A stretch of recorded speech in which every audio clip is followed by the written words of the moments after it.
പിറ്റേന്നല്ല, ഇത് കർണാടക സ്റ്റേറ്റ് 1,08,000 കോടി, കർണാടകവും പ്ലസ് കാസർഗോഡ് ചേർന്നിട്ട് 1,08,000 കോടി കടം കൊടുത്തു. ഇതൊരു RBI പെർമിഷൻ ഉണ്ടായിട്ട് കൊടുത്തതല്ല, RBI പെർമിഷൻ ഇല്ലാതെ കൊടുത്തേക്കുന്നത്. ഇന്ന് 2016 കഴിഞ്ഞിട്ട് എല്ലാവരും ഓൺലൈനിൽ കാശ് ചെയ്യണമെന്ന് പറഞ്ഞേക്കുന്നത് ഈ അഴിമതി നിൽക്കാൻ വേണ്ടിയിട്ട്.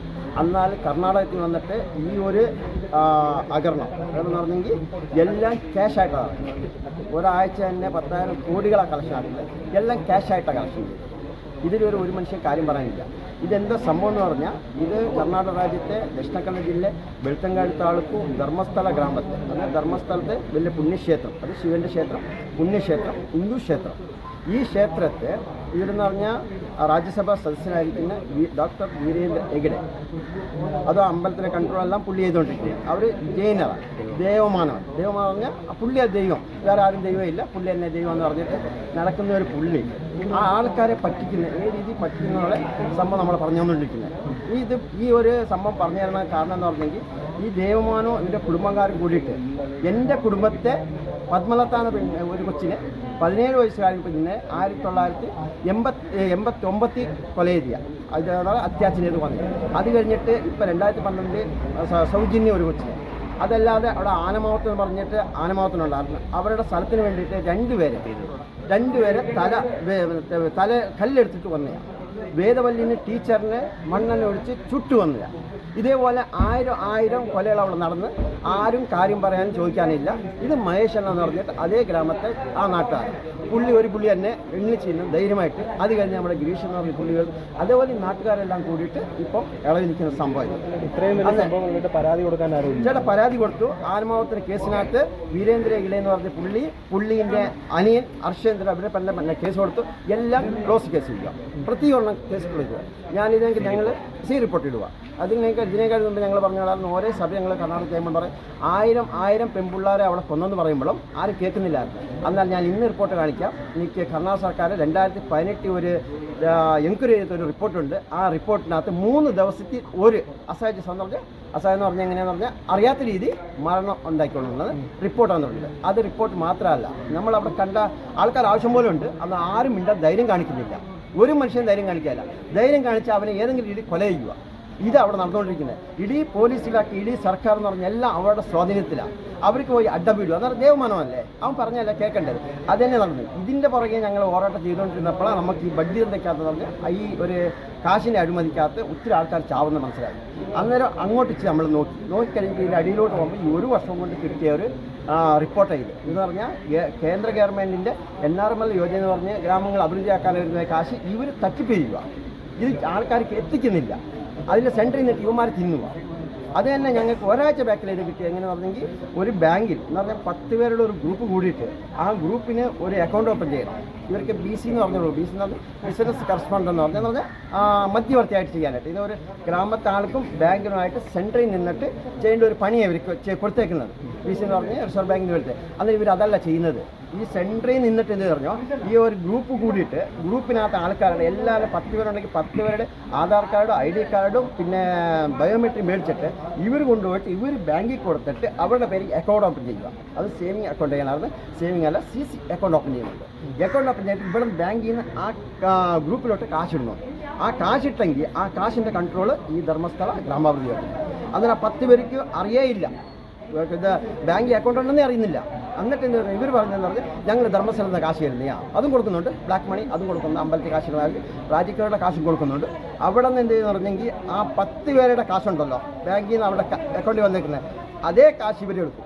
ഇവർക്കാണ് കൺട്രോൾ മേടിക്കുക. അവർ ലെറ്റർ എഴുതി ആ കാശ് ഇവർ അവിടെ നിന്ന് ഇങ്ങോട്ട് മേടിച്ചിട്ട് ഇവിടെ നിന്ന് ആഴ്ച പട്ടിക്ക് പിന്നെ അവർക്ക് തന്നെ കൊടുക്കും. ആഴ്ച പട്ടിക്ക് കൊടുക്കുക പിന്നെ അവർക്ക് ആലോചിച്ച് നോക്കി. അങ്ങനെ അവർക്ക് വരുന്ന 9.8% ബാങ്കിൽ നിന്ന് കൊടുത്തേക്കുന്നത്. ഇവർ ആഴ്ചയ്ക്ക് 14% മേടിച്ചുകൊണ്ട് മാസത്തിനേക്കാളൊക്കെ വർഷങ്ങളിലൊക്കെ 60% വരെ പലിശ മേടിച്ചുകൊണ്ട് പാവങ്ങൾക്ക് അറിയുന്നില്ല. എന്ന് പറഞ്ഞാൽ അത്ര വിദ്യയുള്ളവരല്ല, വിദ്യയുള്ളവരെ ചേർക്കുന്നില്ല ഇതിനകത്ത്. വിദ്യയില്ലാത്ത കൂലിപ്പണിയുള്ളവരെ കൊടുത്തിട്ട് കാശ് കൊടുക്കുന്നത് തോന്നുന്നില്ല. എന്നാൽ അവരുടെ കാശിന് അവരെന്നെ പലിശ മേടിക്കുക. അതുമല്ല അവരുടെ കാശ് തന്നെ ഞാൻ തിരിച്ച് അവർക്ക് തന്നെ കൊടുക്കുന്നത് ജാമീൻ എന്ന് പറഞ്ഞാൽ, അതായത് സെക്യൂരിറ്റി എന്ന് പറഞ്ഞിട്ട് 1 ലക്ഷം രൂപ മേടിക്കണമെങ്കിൽ 10,000 രൂപ വർഷത്തിൽ ഇൻഷുറൻസ് കൊടുക്കണം, 1200 രൂപ PRK എന്ന് കൊടുക്കണം. പിന്നെ ഇതിന് ആരോഗ്യ കേന്ദ്രമുണ്ട്, അതിന് വേണ്ടിയിട്ട് അതിന് കാശ് ചെയ്യും. ആ കാശ് എല്ലാം ഉപയോഗിക്കുന്ന കപ്പാസിറ്റി ഇത് കൊടുത്തേക്കുന്ന കൺട്രോൾ ഈ ധർമ്മസ്ഥല ഗ്രാമാപഞ്ചായത്തിന്.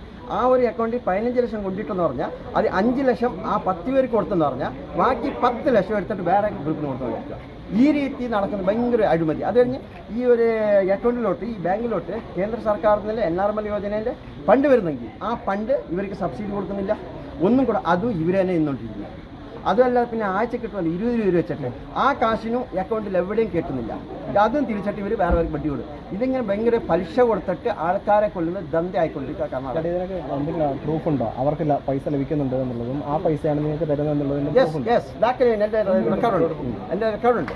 റെക്കോർഡ് വെച്ചിട്ട് ഇത് കാര്യം പറയുന്നത്. ഞാൻ പറഞ്ഞു ഒരാഴ്ച ബാക്കിൽ എനിക്ക് ഇത്രയും ക്ലിയർ ആയിട്ട് കിട്ടുന്നത് പറഞ്ഞാൽ ഒരു വീട്ടിൽ വന്നായിരുന്നു. വീട്ടിൽ വന്നിട്ട് ഒരു 60 സൈനാണ്. ഇപ്പം ഞങ്ങൾ ഈ സമരം നടന്നുകൊണ്ടിരിക്കുന്നത് വരുന്നതെന്ന് പറഞ്ഞെങ്കിൽ എല്ലാത്തിനും സൈൻ ഇട്ടിട്ട് അക്കൗണ്ട് ആക്കാൻ പോവുക. ഇത്ര നാൾ അക്കൗണ്ട് ചെയ്തില്ലായിരുന്നു, കുറച്ചൊക്കെ ഇവർ അറിയാതെ ചെയ്തുകൊണ്ടായിരുന്നു. എന്നിട്ട് അക്കൗണ്ട് 120 സൈനങ്ങളായിരുന്നു. അന്നേരം എന്നെ വിളിച്ചൊരു പയ്യൻ വിളിച്ചിട്ട് പറഞ്ഞ് സാർ ഇങ്ങനെ സൈൻ ഇടാൻ വന്നെന്ന് പറഞ്ഞു. ഇടണമെന്ന് പറഞ്ഞു.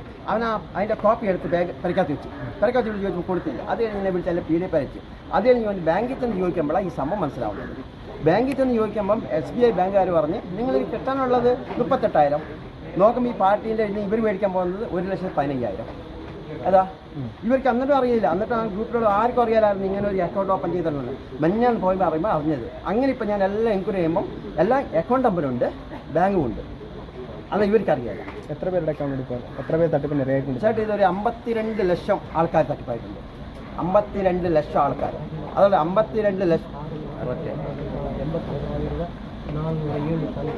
6 ലക്ഷത്തി സംതിങ് സംഘങ്ങളുണ്ട്. 52 ലക്ഷത്തിന് ആൾക്കാരുണ്ട് ഇയാൾ ചേർന്നേക്കുന്നത്. ഇതാ പറഞ്ഞത് 1,08,000 കോടി എന്ന് പറഞ്ഞു. എന്ന് പറഞ്ഞാൽ രാജ്യക്കാരുടെ കാശുണ്ട്, അമ്പലത്തിലെ കാശുണ്ട്, ഈ രീതി പറ്റിച്ച കാശ്. ഇതൊന്നും ഗവൺമെൻറ് ചോദിക്കാൻ ഒരു എൻക്വയറി ചെയ്യാൻ നമ്മുടെ സ്ഥാനത്ത് ആരുമില്ല. ഇപ്പം സിദ്ധരാമയ്യ സർക്കാർ വന്നിട്ട് മെഞ്ഞാന്നൊരു എമിലേറ്റ് ഒരു സുഗ്രീവാജ്ഞ മുഖാന്തരമായിട്ട് ഇങ്ങനെ ഒരു തുടങ്ങിയിട്ടുണ്ട്.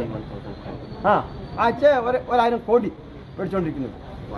പരാതി കൊടുത്തിട്ടുണ്ടോ സാർ? ഞങ്ങൾ ഗവൺമെൻറ് എല്ലാം ഇത് കൊടുത്തു. അത് കഴിഞ്ഞിട്ട് ഞങ്ങൾ രാജ്യപാലിനെ ഞങ്ങൾ രണ്ടും പോയി കോൺടാക്ട് ചെയ്തായിരുന്നു. പിന്നെ കാര്യം പറഞ്ഞിട്ട് അതിൻ്റെ പകരം ഇപ്പോൾ സുഗ്രീവാജ്ഞ വന്നത്, ആദേശം വന്നത് മുഖ്യമന്ത്രിയും കൊടുത്ത് അതിലെഴുതി വന്നത്. അതിൻ്റെ ഒരു അംഗമായിട്ടാണ് കാസർഗോഡിൽ വന്നേക്കുന്നത്. ഈ കൊറോണ വന്നല്ലോ ചീന നിന്നോട്ട്, അതേപോലെ പോയിക്കൊണ്ടിരിക്കുക. നെക്സ്റ്റ് ഇപ്പം ഞങ്ങൾ തമിഴ്നാട്ടിലും പോയിക്കൊണ്ടുണ്ട്, അവിടെ ഇപ്പോൾ കൊടുത്തോണ്ടുണ്ട്. അങ്ങനെ ഇവിടുത്തെ ആൾക്കാർക്ക് പറയാനും ഇത് ഇവിടെ തനിക്കാവണം. ഇവിടെ ഒരു തനിക്കാത്ത രചനയായിട്ട് ഇത് തനിക്കാവണം. ഇത് ചെയ്യാൻ നമ്മളിവിടെ വന്നത് പറയാനായിട്ട്. പരാതി ഉണ്ടോ?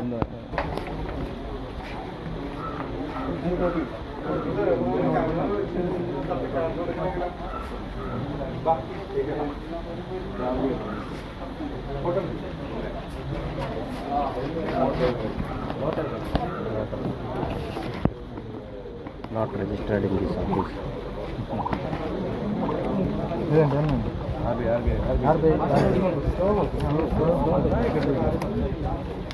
ഇതാണ് RBI. Not available. RBI permission.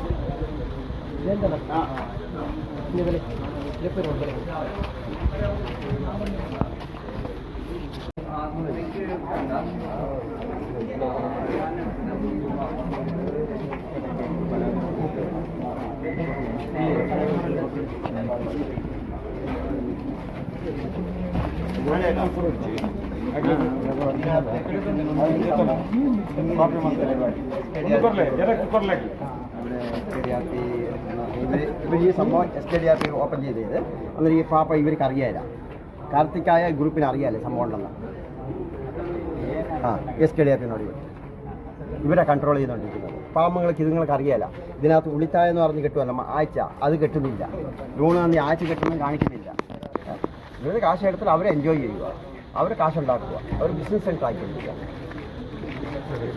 SBI ബാങ്കിൽ ടച്ച് കൊണ്ടെന്ന് പറഞ്ഞത് ഇല്ല. പിന്നെ ഇത് കംപ്ലൈൻറ്റ് ഓഫീസ് SB കംപ്ലൈൻറ്റ് കൊടുത്താൽ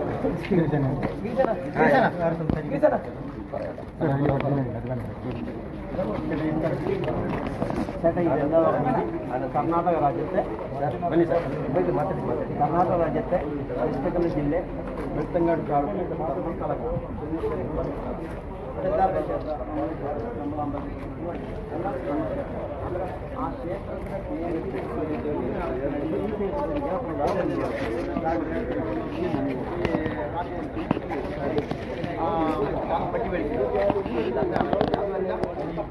പലിശയ്ക്ക് പണം കൊടുക്കുന്നത്. പലിശയ്ക്ക് പണത്തിൻ്റെ അല്ല ഇത് മെയിനായിട്ട് കേന്ദ്ര സർക്കാരിൽ തന്നെ NRML എന്ന് പറഞ്ഞു, ഗ്രാമ അഭിവൃദ്ധി ചെയ്യാനായിട്ട് ആ കേന്ദ്ര സർക്കാരും പാവപ്പെട്ട ഇംപ്ലിമെന്റ്